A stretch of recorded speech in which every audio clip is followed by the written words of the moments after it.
Good morning. We are live. TGIF, as we say. Thank God it's Friday, and what a week of football we had. What a week of Premier League we had. Chelsea over the line. We played one of the best footballs we've seen over the season, but also the bottle jobs by other than Spurs yesterday, capitulating against West Ham, but also the trashing of Everton yesterday, trashing Newcastle. The Premier League table is looking sweet and dandy. Manchester United is currently on the rise, people. We are 3 points behind Manchester City. How did this happen? Well, let's stick around and hear from Erik ten Hag. We'll be back in 10 seconds. Hello and welcome to MUFC Realist TV. I'm a member of this channel, but you should subscribe or in this show, we're gonna look a cow in the ass. Let's go. Has the Premier League ever been more challenging? Right, welkom. Ik vind welkom. Dit is mijn home and I want to achieve success. Okay? And success is what we're going to achieve. If you just look at this table at the moment, Manchester United is sitting on the 6th spot with a form guide looking at win, loss, draw, win, win, win. It ain't looking so bad, people, to be honest. It ain't looking so bad. Good morning to you. Let us know what you're drinking. I'm having a double espresso as per usual. If you know me, Kruby, what he likes, what's his poison? It is his double espresso. Guys, stretch your legs, stretch your arms, get that blood flow going because we have a jam-packed show for you today. We're going to talk about the roundup, the Premier League. We're going to talk a little bit about the takeover, about what's going on with City. They got charged by and fined by the FA. And what else? Yeah, a little bit over here and there, like a little bit of a transfer news. But what better way to do that is to bring my co-host into the stage. We're talking about Mark, not the Mark Goldbridge. Good morning, everyone. And how are you doing this morning? And guys, I don't know what it is. I always look sleepy in the morning for some reason, but I've been up for 2 hours, so it's not that bad. Up how are you night. doing, mate? Up all night, sleep all day. Yeah, it's true. Well, it's brutal. It's been a rough week. Especially when I'm sitting in this region. I'm, I would say plus 7 hours ahead of the epicenter, the core of the action. Is Old Trafford and stuff like that. So the time difference is a killer at the moment. And but the benefit is that you can wake up a little bit earlier. You can prep the news, see what's going on, and be kind of first to sort of break what's going on here at the end of the day, Mark. So yeah, I'm not a morning person, but thanks to these bad boys, keep my juices going. Big up to you. So what's going on, Mark? Who's in the VR room? Is anyone awake? There's besides me saying good morning to the VR rumors, there's always Yali Malmin. I don't know this guy, but he's. So you're saying good morning to yourself? big show, Well, I'm saying good morning to everyone, who's coming in. You know what I mean? I always like to tell them good morning. The guys are always supporting us every day. Yeah. Morning shows, midday shows, evening streams. Yeah, but the big point is that people always catch up the news afterwards, right? I mean, if you wake 8:30 in the morning UK time, you're just having your coffee or you're sitting commuting to your work. But big up Yolim, I mean, coming on to say exactly what I opened the statement of the show is the hard games around the corner, Mark. Liverpool, West Ham, but you forgot to squeeze in Bayern Munich on Wednesday as well, and Spurs. Yeah. Spurs is there for the taking. I mean, oh my God, yesterday, Spurs. What a capitulations. I mean, they played pretty good football in the first 45 minutes, but then the wheels came off. West Ham, all glory, 100%. Liverpool, I don't know. Liverpool looks a little bit shaky. Arsenal, Luton, it was 3-3. And in the dying seconds, Declan Rice scored the winner, 3-4. So the Premier League table is looking sweet. What other people are dropping, they're not really impressive. I mean, Arsenal's not looking good. City without, Rodri, it's looking flaky. I mean, God, Newcastle, even them dropping points. They had a trashing against Everton, 3-0. 100%, it was a capitulation, Mick. You know what I mean? Trippier kept tripping over the ball. It just wasn't helping the team. Tripping. I love that one. Yeah, I have to say that, Trippier kept tripping over the ball. Yeah, he did. I don't know what happened to him on the 90-minute, Mick. It was 81 minutes. He tripped over the ball. It was 82 and a half, 83 minutes. He tripped over the ball again. 2 That's why his goals. name is Trippier. Is that the point? I don't know. Anyway, big up. Just look at the roundup. Like, Sheffield Wednesday, Liverpool was lucky there 2-0. That was convincing. Fulham spanked Nottingham with 5-0. Crystal Palace, Bournemouth, and we are facing Bournemouth. Bournemouth was playing away and had a 2-0 victory. Brighton, on the other hand, 2-1 yesterday against Brentford. Manchester United, the big one, what we all are gassed up is 2-1. We could have smashed them with 4-1, to be honest. But this one, Aston Villa, Manchester City, that was a convincing performance. Oh my God. How did it end up 1-0? I don't understand. But City looks so flaky. And yesterday's trashing Everton, good on them, considering they got deducted 10 points to smash Newcastle 3-0 at home at Goodison Park. Amazing. But the match that everyone is talking about yesterday is the capitulation of Spurs, who is absolutely dropping down. West Ham came back very strong. If you look at the overall, table mark, let's talk about the table. Where are we sitting? We are sitting on 6th, 27 points. Where is City? 30 points. If you look at our form currently, win, loss, win. 4 wins, 1 loss, right? Mm-hmm. On the other hand, you look at it's pretty much the same what Arsenal has in the form up here. 4 wins, 1 loss. We also have 4 wins, 1 loss. Spurs on the other hand, oh my God, 4 losses, 1 draw. Look at City, 1 loss, 3 draws, 1 win. Villa, amazing, 3 wins, 1 draw, 1 loss. Liverpool, on the other hand, 3 wins and 2 draws. So who's had a better sort of month if you look at this table? Honest to God, it must be United and Arsenal. 100%. 100%, peeps. 100%. So how did this happen? Have we been blinded by the lights, looking the other way, looking more on the problems of the pitch? But Ten Hag has kind of realized that, hey, I'm going to take the bull by the horns here. First and foremostly, stop the leaks from the media, ban every journalists that are reporting trash on Manchester United, ban them from the press conference, call them out, take control of the dressing room. The 50% leaks was coming out. I don't even believe that's 1% there at the leaks at the moment, right? And benching players like Rashford and say, look, mate, you got to work harder than the last time, prove yourself, right? So good morning to you, Sanjeev, as well. Good morning. So I want to hear from you, Mark. What happened? I mean, can you believe it? Or is it too early to say? I think it's more of the same of last season, with a little bit of a twist. He's applying his methodology this season. He's focusing on a style of play. He's focusing on his system this season, on the players. The players have to make the changes, So if you look at our form last season, it's like the same trajectory, rough start, but we work our way into the season and we get stronger as it goes along. And I think with the players returning, it makes more sense to say that our trajectory is upwards. You know what I mean? He's not out of the woods yet. We still have to prove it. We're not. The players still have to give us more consistency. We're just coming off the starting blocks, pretty much. I mean, I'll get to the point. I can hear what you're saying. I'll get to the point that Ten Hag hasn't had the privilege to start his best 11 as of yet. He's still experimenting because of all the injuries and stuff like that. So that's what I think is happening. And now, you get the right personnel in the right places. We see something cooking. We know that Leach is coming back. He's already training. We saw Amad Diallo yesterday. He's back in training. There is going to be competitions for places. Maguire, all of a sudden, kudos, firing on all cylinders, looking like prime Maldini. Come on, man.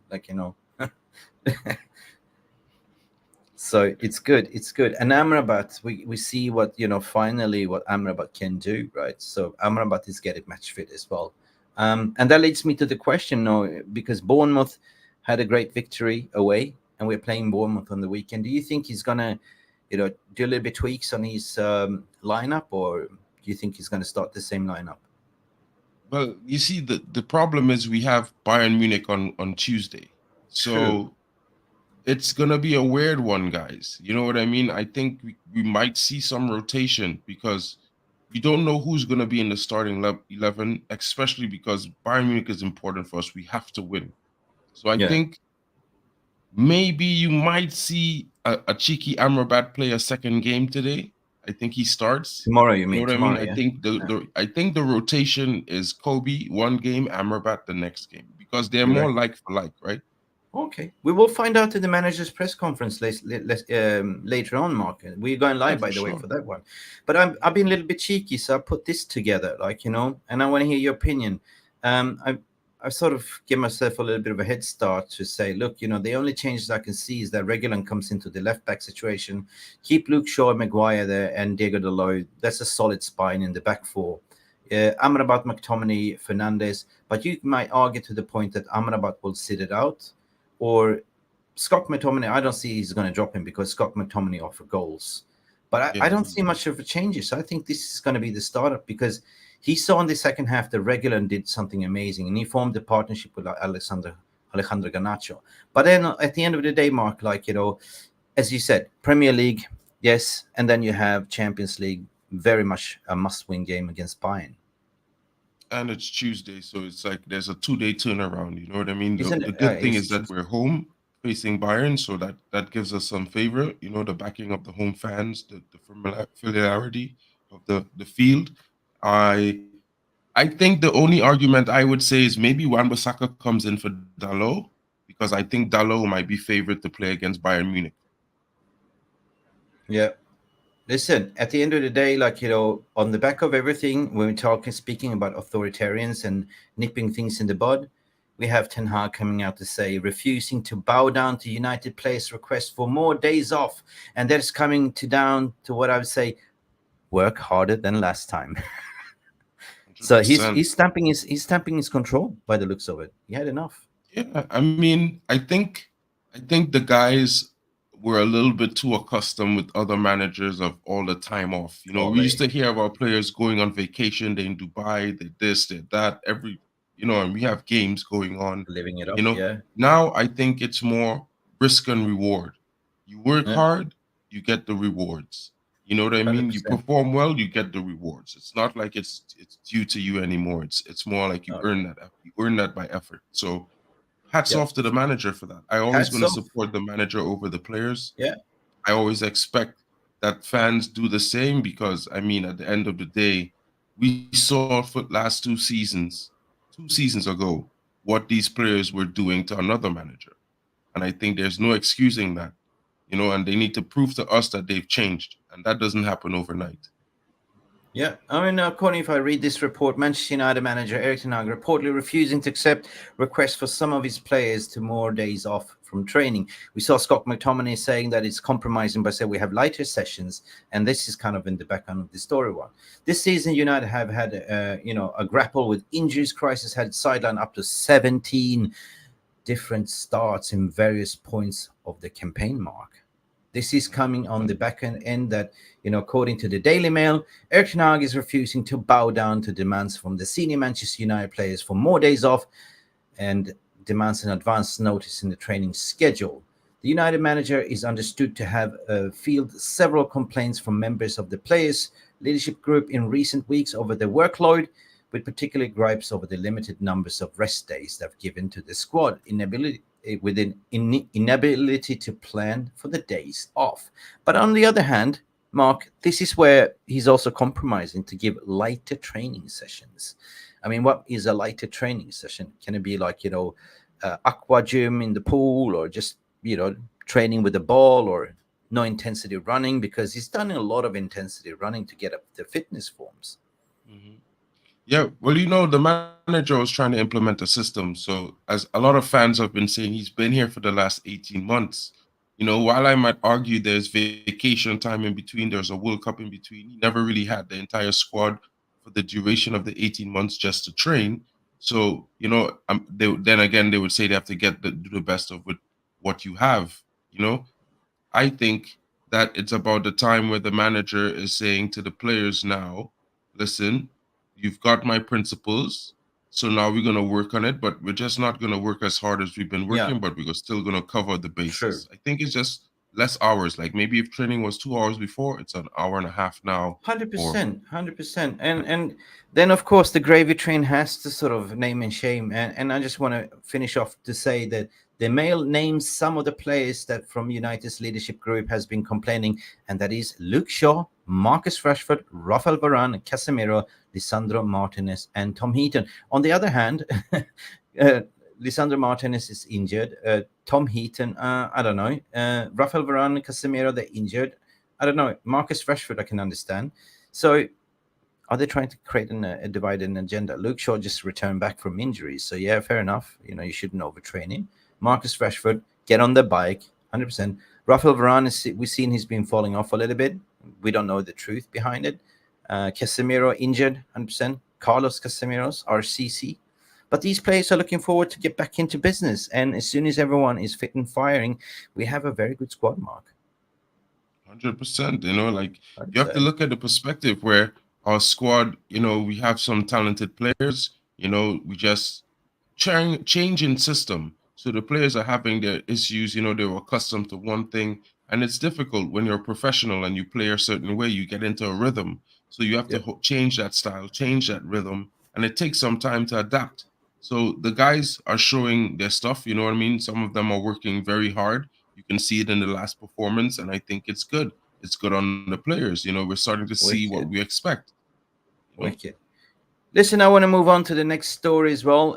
Speaking about Manchester City capitulating and falling down in the fourth spot on the table, I want to bring this to the stage. It's breaking news, 100% breaking news. And this is coming on the back end to say by Sky Sports News just this morning to say breaking news, Manchester City has been charged by the FA for failing to control the players after surrounding the referee Simon Hooper in the 94th minute against the draw against Spurs. Let's listen to it. If it's not loading. Anyway, that is kind of the breaking news. It's not loading for some reason. Anyway, she doesn't want to play. She needs more coffee. Let's remove her from the stage. But Mark, maybe that's fair square. There's a reason why they set those kind of rules, and we saw them were swarming around Simon Hooper there, like in the 94th goal, and they got beaten. They got smacked up. Okay, I'm gonna remove this. I'm gonna remove this from the stage and try to see if I can reload it. To be honest, mate, keep going, keep saying, talk to me. What's your feelings regarding this, and what's the VR room saying about this? Let's see what the VR room are saying. Yeah, I have it on the stage here. I have it on the stage. Let's bring it up. Can you hear the sound? No. Can't hear the sound, Mick. You can't hear the sound. Okay. No. Okay, so anyway, here we have the images. The surrounded Hooper. Haaland is looking like he wants to punch him. He looked like he's swearing something. You stupid bloody, I'm gonna come to your house. I know where your mailbox live, etc. Yeah. He needs a haircut though. Yeah. Yeah, no. Anyway, this is disgrace. It's discouraging what Mikel Arteta's saying. Don't you think? Yeah, it's embarrassing. It's a disgrace. That's what it is. A disgrace. It is disgrace. I mean, right and fair, like, there's the rules and the principles, and we can clearly see how Haaland was even abusing the referee. They had to even blur the mouth because he was using so foul words. I think it should be even a ban, like, match day ban. They went linear, but instead they received a fine. Yeah, I think, something needs to be done. I think it's probably going to be examined, but, you never know. They're already under so many suspicions with 115 charges looming. Yeah. The FA probably is just like, oh, we're just going to fine them for now because they're going to suffer. Privileged FC Pampers. I don't really like it. Okay, I'm going to move that one. I'm going to nip it in the bud. I want to see what the VR room is saying regarding this. Big up panel and the chat. Big up for you, Composmer. Let's hear it from our VR room. Basically, what Luan France is saying, that's Haaland's sexy hair. Yeah, really. Did you see his sexy hair? Really? I want to rewind it. I want to see his sexy hair again. Like, hang on. Hang on. Let's. I'm going to bring it up to this stage again. Add to the stage. Let's see. Where is Haaland's sexy hair? Go sexy on me. Oh, he's blurring his mouth because of his swear words. There we have him. Whoa. There you have it. There's Haaland's sexy hair. Oof. He's calling your name, Luan. Like, thank you for the compliments, Luan. I know I have a very sexy hair. I use balsam every day, and certain products. But anyway, jokes aside. Big up for VR Room. Big up for coming in there, Luan France. Gas Taylor, what do you say? What are you saying, Gas Taylor? It happens to other teams. It should happen to them, 100%. We're talking about the fines as well. And Rebbe Baki is coming in. Morning's nice to listen to you guys at work. Big up. If you're tuning in from work, if you are sitting commuting, give us a shout out, give us a retweet, and let's have a cheers. What are you drinking, Mark? You look like you need another espresso, man. Are you falling asleep? I do look like I need another espresso, right? I don't know what it is, man. Still getting used to the It's the Friday, cold, TGI. Get your Friday spirit up. Come on, thank God it's Friday. Let's see. Well, I could get my Friday spirit up, and that's fine. Let me just mention this because this guy seemed to have his spirit up for the last couple of weeks. And, it's been a lot of talk about Omari Forson. He's been looking a class above his opponents, his teammates, the likes of Shola Shoretiri and Hannibal. They all had loans. He's never had a loan, but he's been given a role. And in the Youth Academy right now, he's the most promising performing player of the season thus far. Wow, I give it a boom here. That's a big one. Omari Forson. Yeah. I want to see more about Omari Forson. I haven't seen much. Just saw him in the preseason, mate. To be honest. Yeah, we just saw him in the preseason, but we haven't seen that he's starting to show that form where he was getting the trust to start the preseason games for. And if anyone was talking about it, Roy Keane had mentioned it on the overlap as well. We have a ready-made Rashford replacement at home. And this is who he was referring to, Omari Forson. And a lot of people might not know his name, but you should check him out. The guy is very good. He plays in the attacking line. You follow a lot of under 20. You follow a lot of academies. So who do you think is next in line to come up? We've been hearing a lot of rumors. Dan Gore sitting there on the bench. You have this other one. What's his name? Shea Lacey as well. Shea Lacey. Shea Lacey is a tough one. I think Shea Lacey needs another, and maybe he's going to get a loan first before he comes in because, Shea Lacey's got all the talent and ability in the world, and he's got the output, right? Yep. But I think he might need to toughen up a little bit. He's bounced off the ball a bit too easily. I think he needs to learn that part, and then after that, he's going to go right into the first team. It's what you said. Like, you first, you need, in order to make a run, you have to learn how to crawl first. And Lacey needs to lace his boots first. lace his boots. Yeah, but there are also two Ethans. There are also two Ethans in both of them. There's an Ethan Williams and there's an Ethan Wheatley. Those two lot, they're very, very good. And Joe Scanion. Yeah. Very, very good midfielder. Compost Murphy saying, did Forson play right wing or right back in preseason? He played right wing and he played left wing. Big up Compost for coming in. That's a good question. Ivo Bosic, welcome all the way from Australia. This is Jarvis. Jarvis ain't here. Anyway, I'm going to show you something really funny in a bit. Jarvis, is Jarvis in the house here? Yeah, Jarvis is in the building, Mick. Didn't you see him? I thought you saw him. No, he was coming in early. He said athletes need to train. It's a group of 20 to 30 players. Only 11 plus subs play games. Okay. Listen, Jarvis is so funny because every morning I'm going to show you guys something. I wish I can show you on the screen, but for copyright reasons, I didn't get his consent. But Jarvis is so funny. Like, I'm going to play this. Every morning he sends me this clip how he's in this car.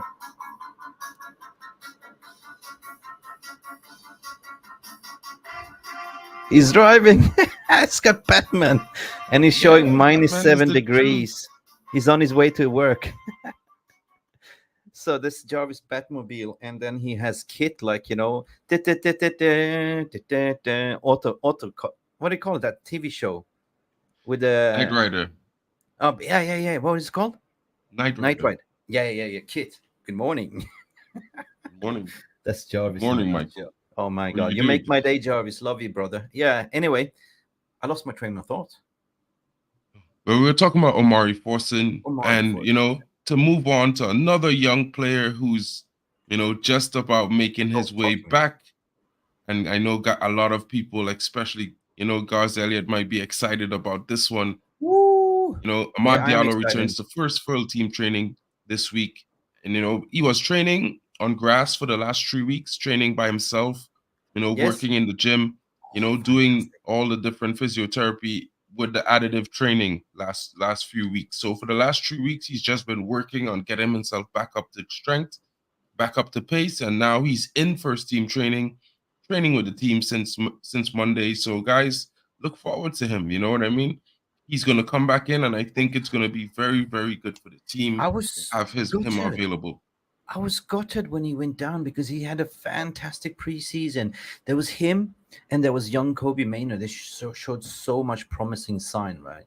And yeah, I'm really excited to hear about this. And I'm really excited to see that we are getting players back.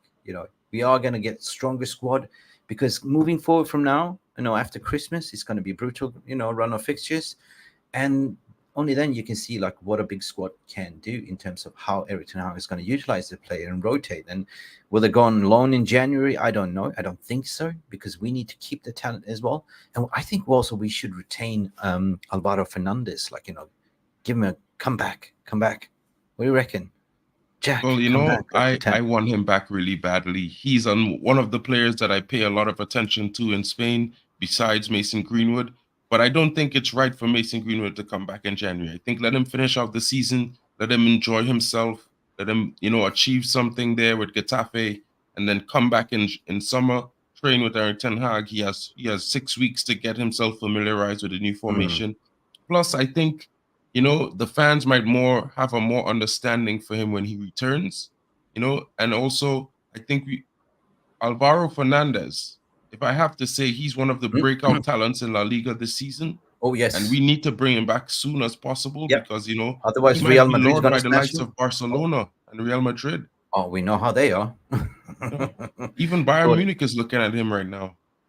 Florian Perez is going to go like the mafioso.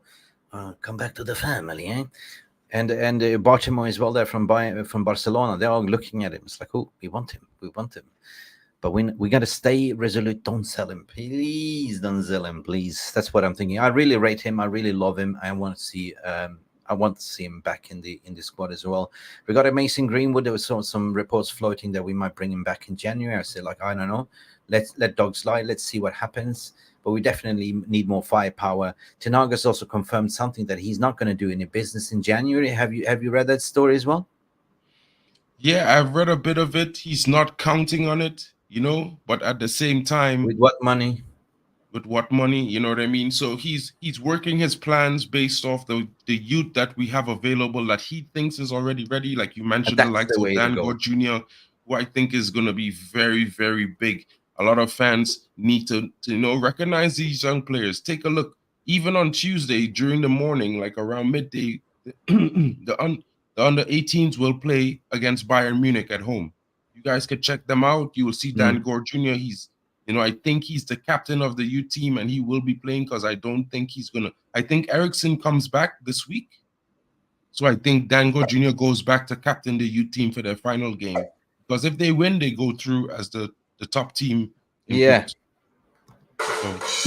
That's the way to go. And I give that applause because, you know what? A lot of people in the fan base always look to buy the new shiny toy. We're screwed if we don't go into the January window. But look at the academy. Look what talent we have. If you're good enough, you're old enough. That's the Manchester United way to bring up the youth in the academy. 100%. And I think that Ten Hag is looking at it. And I think that we are fucking seeing something that it's about to take place, something magical. Because we do have some really good prospects coming up in the range. 100%. Yeah, we do. And everyone talks about Erik ten Hag. Erik ten Hag used to be a scout before he was a coach, and before he was a manager. So guys, he's paying attention to the academy. He's planning to develop the academy, and he's also planning to look at a different route of talent. And there's a young talent that has been emerging, from the under 17 World Cup. as well as for Vecino. Palmeiras as well. And Palmeiras seems to have a world of talent. Remember, they just got rid of Endrick, who went to Real Madrid. Mm. They also have another young player who Manchester United are looking at, Lorran. You know what I Lorran, mean? yeah. And there's a youngster called Estavo Willian. He's known as Messinho. And the Messinho. youngster Like set the world Messiah, on fire like in the Messiah. Under-17 World Cup. Huh? It's like Messiah, Messinho. Yeah, Messinho, you know? Oh, really? So, he's been really sought after by a lot of teams in the Premier League right now, based on his performance for Palmeiras youth team, as well as his performance in the Under-17 World Cup. And he's just been doing so much bits that, I think Man United is interested in getting him here in January. And it's one of the things that is the hottest talking point right now on Twitter. There's a lot of teams like Chelsea, Bayern Munich, Bayern Leverkusen, Barcelona are looking at him. Mark, can I ask you a question? Mm-hmm. Okay. Ten Hag, does he look familiar? Like he looks like he was in Breaking Bad. Maybe he was an actor before, and now he's auditioning for Peaky Blinders. What's going on here? Ten Hag looks like amazing. The hat, though. I think I'm going to get myself one of those. Cillian Murphy there, Peaky Blinders. Brilliant. Yeah, you're absolutely exciting. I mean, we're looking at talents, and I've always been a big advocate to look at the grassroots leagues as well. Anyway, big up for Luan France, big up for Compass. Craig Warby's in the house with a question. So I think Erik ten Hag's been clever with Rashford. Is basically highlighting the fact that he doesn't fit in his system and trying to show the needs. He needs to be gone. Craig Boom. Warby. Boom. He said it. That was a big explosion. Big up, Craig. It's true. I'm sick and tired of speaking to this, but it's been clear and obvious. Like, when he did a substitution 86th minute, he didn't touch Garnacho. He didn't touch Anthony, but he took off Højlund to protect Højlund, right? He was running ragged, so he put him in the central mid part. So basically, it's basically a big into Rashford to say, look, mate, you didn't sit on the bench the whole 95 minutes. I gave you a little bit of a run, but you got to prove yourself. Now, get on the bike. Get on that bike. And like, I'll be fair and say this. I pay attention to Erik ten Hag a lot. And I remember him saying last season, he envisioned Marcus Rashford's role as a striker. You know what I mean? He thinks he can be a very good center forward. And I understand why Erik ten Hag says that. He doesn't look up for the pass. He doesn't look up, to play the ball. He gets his head down and he goes at goal. And that's a striker. Maybe Marcus Rashford needs to develop his game, change his style, and play up front. I think that's the best position suited for him. He's never, ever... Yeah, sorry, Krakow. That's a cracking comment from Ivo Bosic. Messinho sounds like a welfare Messi. Well, I mean, if you only know about Messi, you would know that, he was one of those players that needed a lot of medical attention in order for him to reach his full potential. He had to go through a few infusions, because his body wasn't growing genetically like it was supposed to. So he had to be he spent about 15 years on growth hormones. So really? Yeah, he was, because he's quite short, actually. But they always say short people are the nasty ones as well. Like, the Grinch ones, like, snappy ones. Yeah, he used to be a snappy one, Messi used to be feisty when he just came on. He got into a lot of conflicts with different players and stuff for different reasons in the early part of his game, But all players have that, ego and that feistiness with them when they're young. They grow into themselves and they mature. Yeah. And as any human being, it takes time to find yourself. Yeah. We have such an international audience today. We have all the people from Canada, but we also have a good morning from Ghana. Our brother Abdul. Big up, Abdul. What are you doing, my bro? How are you doing today? Good up. Happy Friday, TGIF. So big up Ghana. Let us know where you're from. We have Australia in the house. We have Ghana in the house. We have Canada in the house. We have Gas Taylor in the house saying that Rashford needs to change his game. And that is so true. Keep it basic. Be a team player. That's what it is. In Ten Hag's system, you have to be a team player, not individuals. And that is the clear and obvious. So let's move on. Pochettino is giving Ten Hag the kiss of death, apparently, or the kiss of, well done. Actually, this was just their interactions during their meeting day before yesterday for the game. But this is them. Chelsea and Manchester United are headrunners for Max Moerstedt. You know, a young German talent. He left the Bayern Munich youth team and went to Hoffenheim, and he's been sensational. And I can tell you guys, I've seen this youngster play live. You know, he played against FC Düsseldorf in a but you practice live in match, and Düsseldorf, yeah. Yeah. He's very, very good. You know, very good on the ball, very brave. He's daring. He could keep the ball well. He knows when to play it back. He has a mature sense to his game. Sorry, man. That picture looks like get a room. Sorry. Well, I couldn't find any actual pictures of him online yet. You know, he just finished the Under-17 World Cup for Germany. He was their top player. You know, he scored in every game that he played. And Bayern Munich is keen on him, but he has sort of a conflicting relationship with Bayern. And I don't think he'll be returning, as he left their youth academy because he found that he wasn't getting the opportunity. And one of his favorite advisors when he was at Bayern is none other than Erik ten Hag. So Ivo Bosic is coming here with a joke in the morning, and I cracked the joke because I said, like, you know, should we get a room?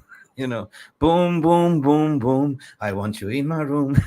And Ivo Bosic saying, that's Poch saying, so who gets sacked first, mate? It's funny. You know, Ivo, I would wager with you that, you know, you're going to be wrong on that. I don't think either of them are going to be the first manager to be sacked this season. No, however, I think there's another manager that's going to be sacked. There's a project. And who's that? Huh? Who's that? Who's going to be sacked first? First, between this season? Oh, I think it's going to be Eddie Howe, guys. I just have a funny feeling Eddie Howe is going to be sacked and De Zerbi is going to replace him. Oh, and then everyone in Manchester United's fan base is going to say, give us Eddie Howe. Give us Eddie Howe. He knows how, right? We're going to get him. He knows how, but, you know, how much does he really know? You know what I mean? He's been getting drubbed up about Europe, you know, this season. They have not been performing really, really well in the UCL. You know, look at their loss last night. Their in-game management, it was poor. You know, he made terrible substitutions last night. People talk. Craig Warby, you crack me up. I know a little bit of a German. He's called Klaus in live in Bremen. Sorry, terrible joke. Santa Claus, or is it? Yeah, sorry. Anyway, you know, but you know, let me keep it moving as we are paying attention to time. It's just a list. It's just a few transfer rumors and stuff, guys. So let's keep it quick and run through it really fast. Yeah, let's go. Move on. And Gianluca Di Marzio states that Kvaratskheliamarcos is destined for a top 5 club in the world. The Georgian. Currently, yes, the Georgian has been favored and been touted by Georgian media to be favoring a move to the Red Devils. And you know, if what typical, they attach themselves to the name Manchester United to increase the values. We've seen that before, yeah. Paper talk. You know, so I'm just mentioning it, guys, because this is the talk of the town right now, especially in Georgia. You know, a lot of the fans there talk about him a lot, but this next one might be a shock to guys. But you know, Di Marzio is always credible, though. Di Marzio is always credible. Sorry for talking over your mouth, but when Gianluca Di Marzio is quite credible, yeah? Especially when it comes to Italian. I need to check with Alfredo Pedola regarding this one. Okay, that's the guy. That's our guy, Mick. Yep. But you know, I've been hearing a lot of talk recently, and you know, a lot of the Dortmund fans have been talking to me, and I've been checking out the reports, and I'm hearing that Donnel Malen might be making a switch.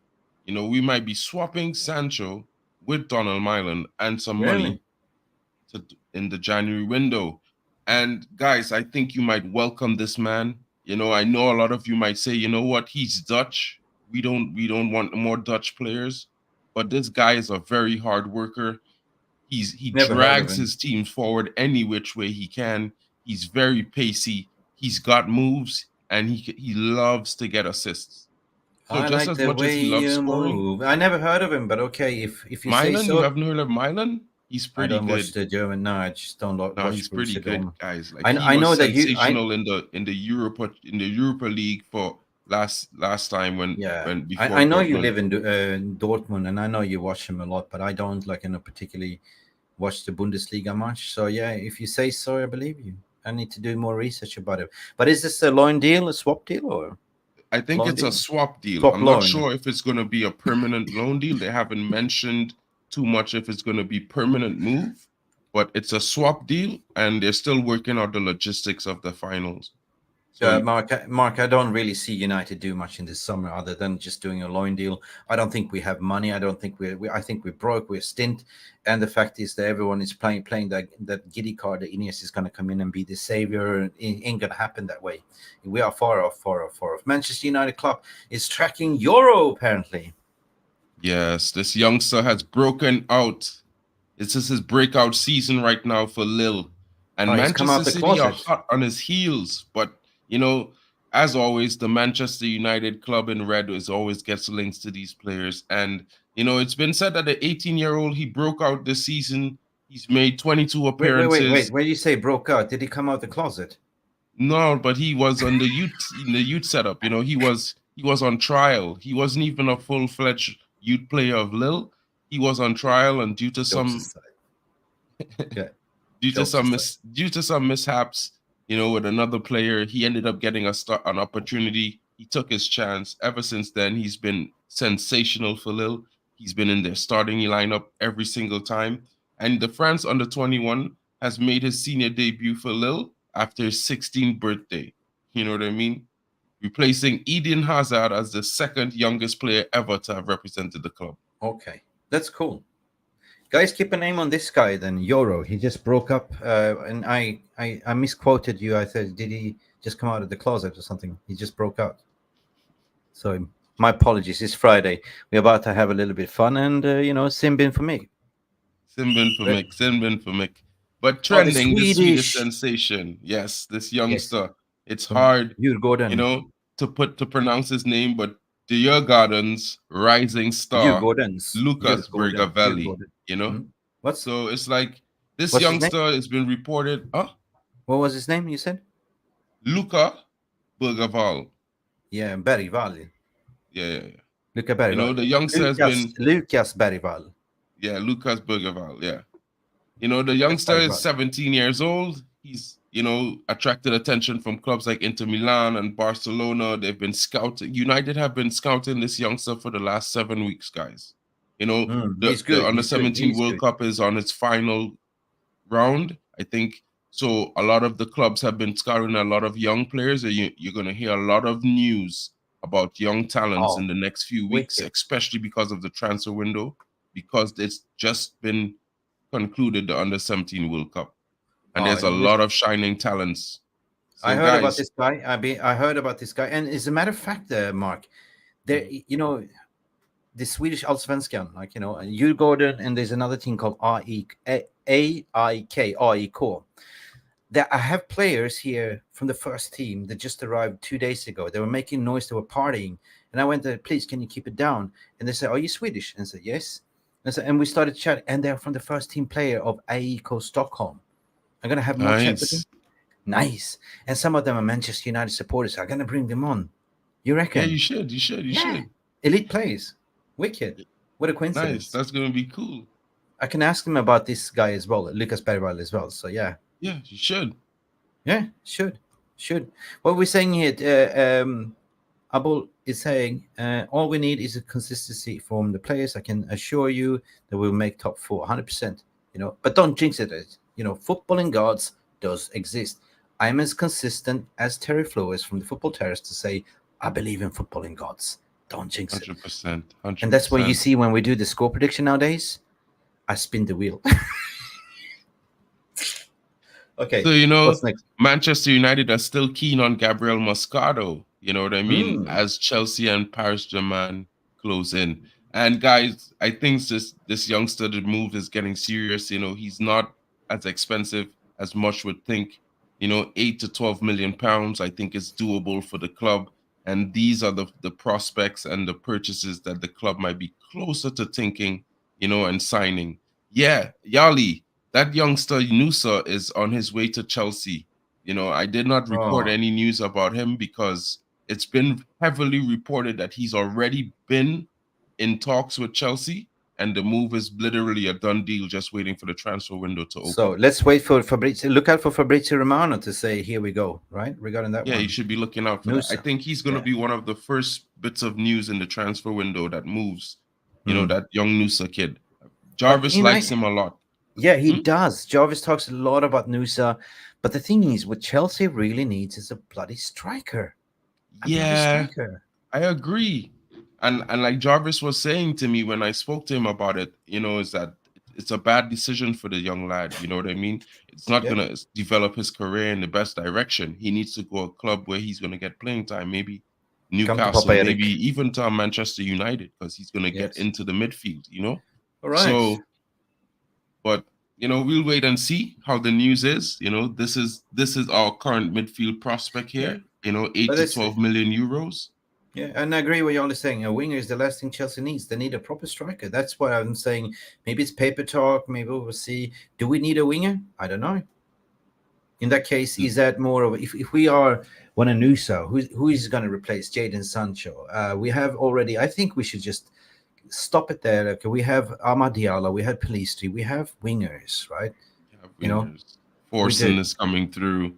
And the young lad I talked about, the both Ethans, they're both attackers. One, Ethan Wheatley, he's a striker, and Ethan Williams, he's our left winger or right winger. So I think we have lots of wing talent. I think the one thing United produces is wing talents. You know what I mean? Yep. And Ivo Bosic is coming to say here, no, Chelsea needs his experience, no more kids, 100%. Well, you'll see Ivo Bosic. I know you don't agree with me, but I'm telling you, that youngster, he's bound for Chelsea. Right. And I'm conscious about time, yeah. Yeah, we're conscious about time. Man United needs the defender, guys. And this youngster, Gonçalo Ignacio, guys, a lot of people are talking about Antonio Silva and Todibo, but this youngster is better than both of them. And he's cheaper than both of them. Right? So that rumor doesn't seem to go away. That keeps coming back every week. Every week. And guess what? His choice ahead of Liverpool and Newcastle and Madrid, who are willing to pay 15 million more for him, is still Manchester United first. So, guys, you need to look at this youngster. He's left-footed. He's also very good with his right foot. He could play either left center-back or right center-back or left-back or central defensive midfielder. The youngster is touted in Europe right now with the most carries for a defender, progressive passes, and deep-lying playmates for big plays made. Mark, maybe you should do a scouting report on him to display for, about this guy. Yeah, sure, no problem. I could definitely do that. And I could do one for this youngster as well, Giorgio Scalvini. And the youngster is from Atalanta, very good friends with our own Rasmus Højlund. You know, it's said that he's already visited Manchester United to hang out with Højlund in Manchester for a weekend. And, the team and the scouts have been focusing on him as well as a few other players in the last few weeks. And this youngster is very talented, guys. I would say he's a bruiser, in the way he gets about the field and he gets into tackles. But he's also very nifty on the ball, very quick. He's got a lot of pace and he can drive forward as well. And he can pick passes. This youngster, he's like a bigger version of Lisandro Martinez at 17 or 19 years old, I think.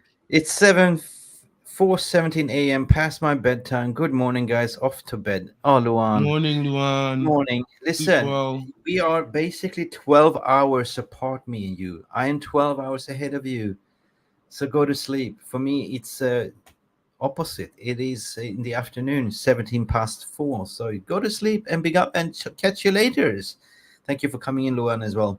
Okay, I'm just a little bit conscious about time, Mark. So if we can move on, I think that's... And we're back again with Louis Guilherme. You know what I mean? And this youngster, he's not going away. His price tag is nifty, 8 million euros, and he comes to Manchester United. They don't even need to pay it up front. So, guys, I think you need to keep your mind open for these moves because of the price tags. Yes. You know what I mean? The price tags and the terms. Huh? Yeah, this is the Brighton moves we used to do. This is what Ten Hag used to do at Ajax. He used to pick them cheap from Brazil, from South America. You know what I mean? And that's what I want to see. Give me more 100%. of this. Yeah. 100%. And then, the youngster, this one, the Lorran, I mentioned him earlier. He's very, very talented guys. Lorran. You know, like you need to watch him. You know, if you have time, the Brazilian league plays on Thursdays. They also play on Sundays.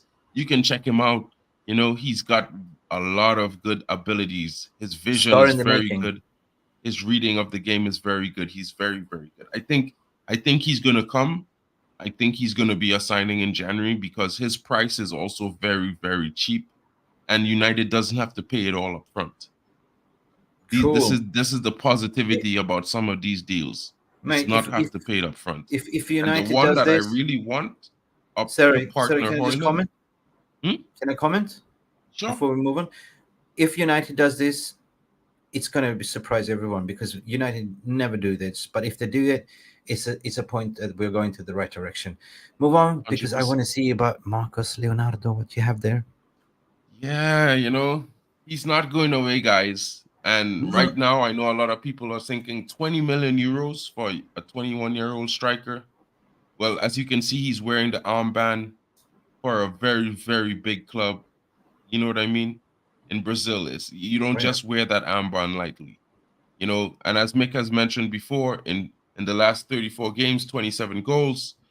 He's on fire as a striker. And you know, it's not 20 million euros, guys. It's more like, you know, a guaranteed 12 with +3 in add-ons, and they don't even need to pay it all up front. This is the next thing. The club keeps changing the terms and making the terms more feasible for Man United. We definitely should have bought Kim Min-jae, Jarvis. I 100% agree with you.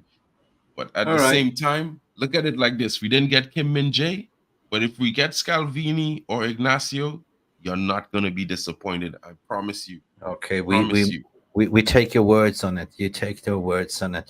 I'm a little bit conscious of time because I want to cover another piece. If you have more to say other than to say glazes out, I believe you can put that one up because it comes related to the next story that I want to present before we close the shop on this Friday. Guys, I want to bring this to the stage because it says, but according to David Ornstein, again, the gravy trade never stops. And I like David Ornstein, but of course he's reporting what other people are saying. And that's the way the media is crumbling nowadays, right? So basically just saying that exclusive Ineos representatives Dale Brailsford and Jean-Claude Blanc met at United at Old Trafford today as a purchase of 25% getting closer. Interim CEO Patrick Stewart and football director John Murtaugh was in attendance, according to Oliver Kay and Adam Crafton at Athletic. Guys, at the end of the day, where's the evidence? Right? There was a lot of reports regarding this, and to say where is the evidence, like, you know. And I want to sort of read my response to it, because I always apply my logic and reasoning to it.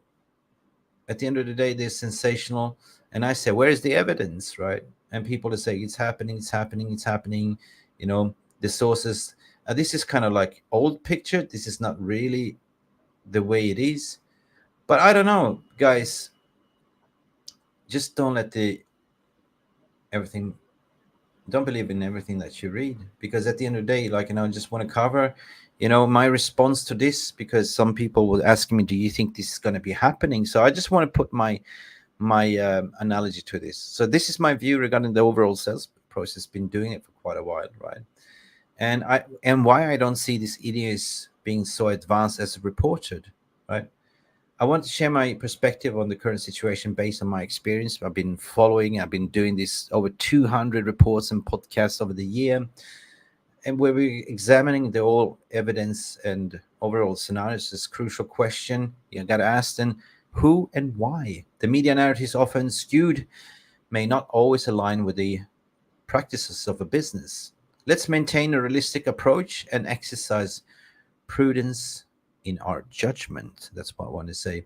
The Ineos deal, according to my opinion, and according to my analysis, despite the portrait proximity, is so far from advanced stage that the media coverage suggests. It seems they were very successful. Basically, they bought them time and secure a foothold for potentially restructure to 25%. If you all remember, it went from a 69 to 51 to 25%. So basically, they bought themselves time.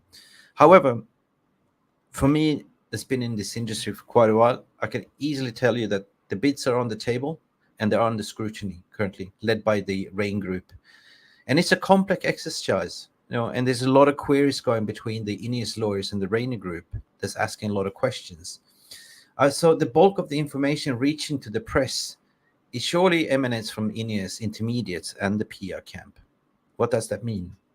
Well, free PR is good PR, and you're paying a lot of lawyers' fees that are intermediates. They're not really attached to your camp, and you're also using PR agencies. Nevertheless, it's essential to recognize the prevalence of non-disclosure agreements, which is called NDAs, often employed to create an illusion of winning. That's what it is. So if you control the narrative, if you control the media, you actually control what people are thinking. That's the way of controlling. In reality, the process involves navigating the Premier League's proper and honest fitness test and approval test. Substantial financial capabilities will also result to the debt. That's a critical consideration given recent regulations in the Premier League. So that's also what I'm trying to say here, that first and foremost, they just got their foot into the door, they ratified the 25%, and there is conversation between the lawyers, the intermediates, to understand what is this. On the other hand, according to the Cayman laws, there's got to be a fair buyout for Class A, Class B shareholders. And on the third part of this, they still have to go to the Premier League fitness and owners test. And they also have to answer to, if you're going to buy full percent of the club or 25, where's the proof of funds? Because Premier League has put a white paper in that you can no longer take loans or dividends to buy clubs. Basically, Glazer fucked this up, basically. So that's the new rule. So that's what I'm trying to say. And third and fourth and all, you also have to have post approvals, and reporting to the New York Stock Exchange is a prerequisite in this matter. Only after successful navigating this intricate web of requirements can an official announcement be made through through the Manchester United website, and also addressing shareholders and consumers of the club as like. In essence, the perceived advancement of the deal may be exaggerated by the media seeking for clicks. That's exactly what they're doing. So you got to ask the question, who has been benefiting and profiting most out of it? 100% it's been Manchester United club itself, because they thrive off the social media engagement, but also the gravy train, what I'm calling, the publications, the stenographers, the media apparatus has been confusing you. We've seen this over the sales takeover process for 12 months. It's been treated like a Formula One race. Suddenly, Sheikh Yassim is in the pole position. Suddenly, St. Joe Ratcliffe is dead. His tire blowed off. And suddenly, he's back on it, racing full speed ahead, but with 25% in the tank. Yeah. So what it is, guys, from my perspective, I'm coming to my conclusion here. And this is reality. This is reality. From my perspective, the bidders currently are in a holding pattern. What does that mean?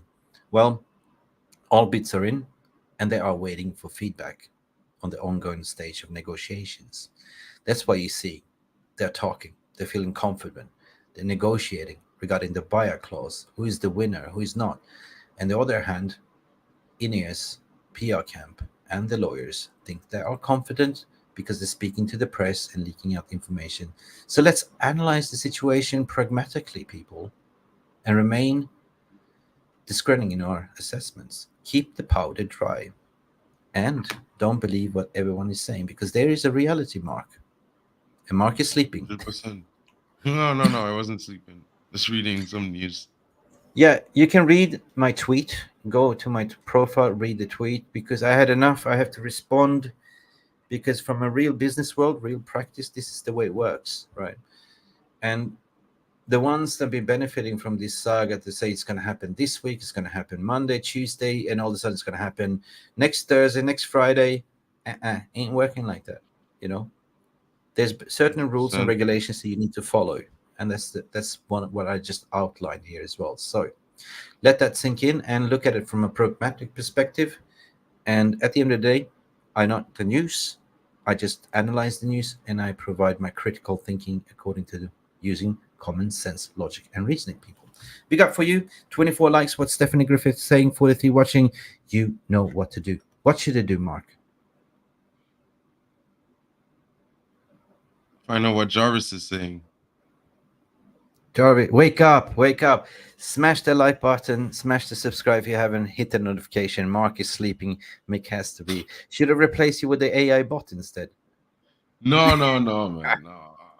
I mean, I was just reading Jarvis's comment and I was just, lost thinking about it. Because I'm thinking, what makes it so? I understand a lot of the media reports are saying, Ratcliffe is getting this, Ratcliffe that, Ratcliffe this. But where's the proof? There's an NDA involved. If the NDA is still valid, then I'm thinking, let's wait for the Rain Group to post information out and say then it's a done deal. You know what I mean? Before you say it's delusional about other things. Because I might think it's delusional to believe in 25% when it's so complicated and it's being kicked down the road every other week, every other 6 weeks. There's a new delay and a new pop-up information. I am just presenting my findings. I'm just presenting my thinking, and I'm not going to be suicidal to put shit out. You know what I mean? We know how this fan base is. I keep my powder dry to say just wait and see. Over to the fat lady sings. And what I'm saying, it's in a holding pattern. That means that bidders are now submitted the bids. 92 Holding Foundation has never come out to say that they're out. It's just the British media has been creating this narrative all along, and they've been bigging up Sir Jim Ratcliffe. So what does that mean when it's on a holdback? Well, basically they are waiting for feedback. They are waiting who the Glazers is going to go with. In the interim, I think Glazers are playing both sides. Glazers are negotiating with the both sides. That's what they're doing, right? Hi, lads. We just finished my stint at North Pole. Santa's told me Qatar are coming back in. That's fucking red eye back. Anyway, guys, let us know. This is Paper Talk, and I'm just putting my critiques to some of the tweets that's out there, because at the end of the day, we have to sort of scrutinize things. We have to sort of call the media out as well, because I'm sick and tired, like Eric Ten Hag, to drag our club's name into the mud again, because we're going up. As a trajectory, Manchester United is climbing the table, and so is our channel, Mark. We are heading towards 20,000 subscribers by the end of New Year. And I 100%. Want to see us, and I want to see Manchester United get into top 4 before the end of the year as well. Big up, guys, for coming in. See you guys later in the manager's presser. You will be there, more fresh and more juiced up with more caffeine, I guess, Mark. Yeah, I'm going to hit that double shot espresso right now. I had a regular coffee before. Maybe I need a double shot. You're a shocker, mate. But guys, listen, gotta love you and leave you. Glazes out, bankers out, green and gold until we're sold. And please, Mark, get a coffee. Bye for now, guys. See you later. Ciao. Bye for now. Thank you so much for stopping by and watching MUFC Realist TV. Don't forget to like and subscribe and follow us on the socials.